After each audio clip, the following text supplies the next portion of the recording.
What if I told you that the greatest financial heist in human history was predicted over 1,400 years ago?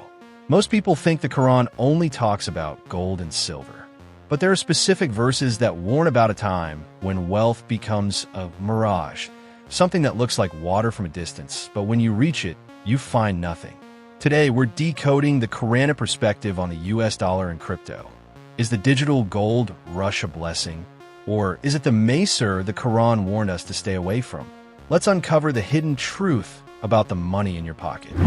In Surah At-Tawbah, verse 34, the Quran specifically mentions those who hoard gold and silver. Why these two? Think about it. Gold and silver have intrinsic value. They exist in the physical world. But the US dollar? It's fiat. That's a fancy word for it because I said so. Since 1971, the dollar isn't backed by anything. The Quran warns about wealth that can be manipulated or devalued. When the Quran speaks of dinar and dirham, it's talking about honest money. Paper and digital numbers? They can be deleted in a second. Now let's talk about Bitcoin. Some say it's the new gold, but others point to a terrifying Quranic warning. Maysir. Maysir is often translated as gambling, but it literally means getting something too easily or wealth through chance. When you buy a coin hoping it'll 100x overnight without producing any actual value, are you investing or are you gambling? The Quran warns that Maysir creates animosity and hatred between people. Look at any crypto Twitter thread and you'll see exactly what that verse is talking about. Do you think crypto is a way out of the system or just a digital version of a casino? Type escape or casino in the comments right now.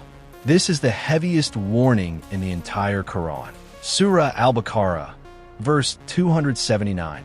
It says if you don't give up Riba, which means interest, usury, then take notice of a war from Allah and His Messenger.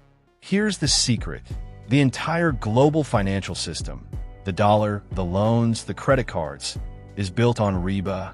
Most people don't realize that every dollar in existence was created as a debt with interest attached. This system is designed to keep the poor in a barzakh of debt.